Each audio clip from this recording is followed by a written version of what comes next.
Darkness, complete darkness, and a suffocating stillness. The faint sound of breathing, but it isn't yours. When you try to open your eyes, you see only wooden walls, mere inches away, and then you realize you are inside a coffin, but you're alive. That was the moment the queen knew. Her story was not over. In fact, the real beginning was yet to come. Rain tapped against the roof of the royal palace. Outside, a storm raged, but deep beneath the cold, rotting earth, another battle was being fought. Queen Isabella, the most beloved, yet the most feared ruler of the kingdom. Her beauty and her ruthlessness were both legendary, spoken of for centuries. But within the palace court, enemies waited in the shadows. One night, as storm clouds smothered the city, her most trusted advisor placed a goblet of wine in her hand. They say the poison worked slowly, shutting down the body piece by piece, until even the heart gave up its final beat. And that is exactly what happened. The royal physician declared her dead. The courtiers paid their final respects. And then she was sealed inside a heavy golden coffin and buried. Everything appeared normal, except for one thing. Isabella's final expression before death was not fear. It was a strange, knowing smile. 3 days later, beneath the soil, within the coffin's cold wooden walls, a heartbeat awoke. Pitch blackness filled her eyes. The faint sound of rain seemed to echo from somewhere far above, and a crushing weight pressed down on her chest. Isabella tried to lift her hands. Her trembling fingers brushed against the coffin's lid. The wood was hard, but damp. Rainwater had seeped through the soil. She understood then. She was alive, but trapped. Her breathing quickened, her heart pounded, and one thought began to pound in her mind. The one who killed me will never live in peace again. With the sharp edge of her ring, she began to scratch the coffin lid. With every scrape, her rage grew. Time lost all meaning. Hours, maybe days passed. All she could remember was the moment the poison crawled through her veins and her killer's smiling face. At last, a thin crack appeared. The scent of cold earth seeped in, along with something else, a trembling human voice. Who's there? Isabella did not answer. She wanted the first announcement of her return to be whispered into the ears of her killer. The voice drew closer, the soil shifted away, and a sliver of light fell across her face. Her eyes burned at the sudden brightness. And then she saw her rescuer. It was the old gravedigger from the palace cemetery, staring in horror. Your Majesty, you're alive? He gasped. Isabella's reply was cold. Not yet, but soon someone else will be dead. When the tomb's stone doors had been sealed and the palace above celebrated, the queen's eyelids had fluttered open. Her breath came in shallow bursts, and she knew she was still alive. The faint sound of water dripping echoed in the darkness. She tried to scream, but the thick stones and earth swallowed her voice. Her nails clawed into the coffin wood. Days passed, the darkness deepened, and her lungs ached for air. But in her eyes, only one light remained: vengeance. A faint chuckle escaped her lips, and then silence. But the story did not end there. Years later, in the same palace, a new king's wedding feast was in full swing. Suddenly, in the middle of the celebration, a woman appeared, her face pale, her eyes hollow, and her fingernails broken and blood-stained from coffin wood. No one spoke her name, but everyone knew who she was. As she stepped into the palace lights, every gaze froze. Her footsteps echoed on the marble floor, like the cracking of a tomb's walls. The king, the same man who had once ordered her burial, sat frozen on his throne. His eyes widened in terror. The woman spoke slowly. Do you remember that night? a heartbeat of silence. Then, the palace doors slammed shut. A fierce wind swept through, snuffing out every candle. Screams rose, drowning the music. No one knew how many survived that night. When the doors were opened at dawn, the grand hall was empty.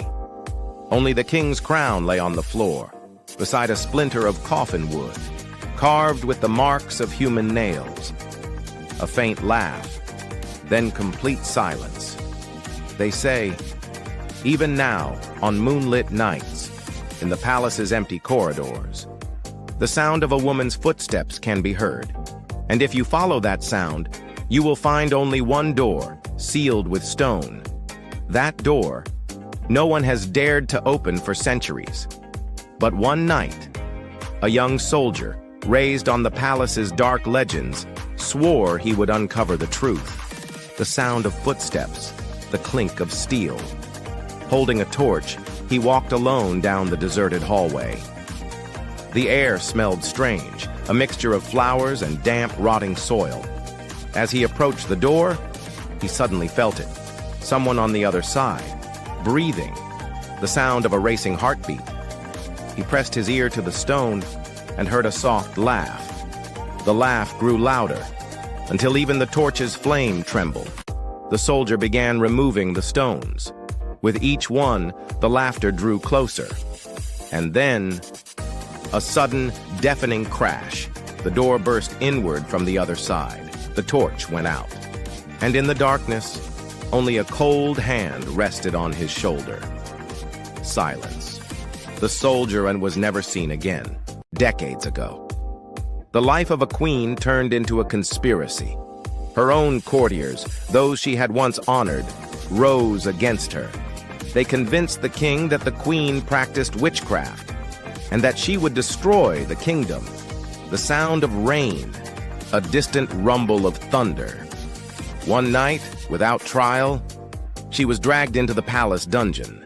She screamed, but every sound was swallowed by the cold stone walls. Her hands were bound with rope, her eyes blindfolded, and then, in a small chamber. The walls were slowly sealed with stones, the muffled sound of hammers, stone after stone being set into place. At the final moment, the blindfold was removed, and she saw them all.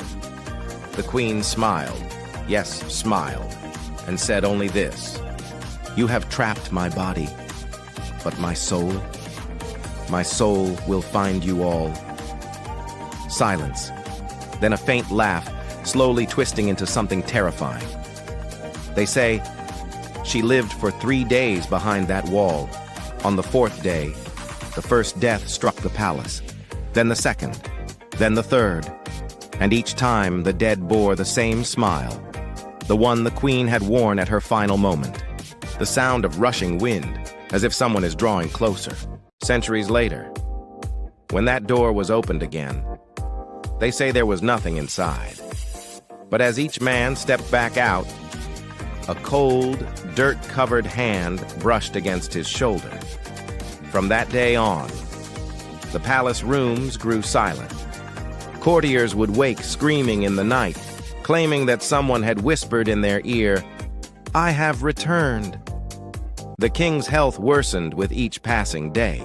When he looked into the mirror, he would see the queen's reflection standing behind him. But when he blinked, there was nothing there. Then one night, in the grand hall of the palace, where torches burned brightly along the walls, every flame suddenly turned blue. The air filled with a familiar fragrance, the queen's favorite rose perfume. The king's feet carried him forward to the throne, and there, someone was seated. A white gown, a golden crown, but a face cracked with dirt and the marks of time. The queen lowered her head slightly and gave him the same smile she had worn before she was entombed. The king tried to scream, but no sound came out. At that moment, the hall doors slammed shut, and the guards outside heard only a single deafening crash. Then, silence. When the doors were opened, the throne was empty. But on its seat lay fresh traces of soil. and in the center, a single rose, its scent filling the entire hall. After that night, the king was never seen again. The court records claimed he had vanished, but the old servants of the palace swore they knew the truth. They said, in the morning, the king's chamber was found locked. When the door was broken open, everything was in its place, except for one thing. In the middle of the floor was a freshly dug pit, and inside it, the king's coronation crown lay buried in the dirt. On the chamber walls, strange markings had been carved, as though someone had raked deep lines with their nails. When the marks were traced, they formed the royal seal, the same seal that had been found only in the queen's private quarters.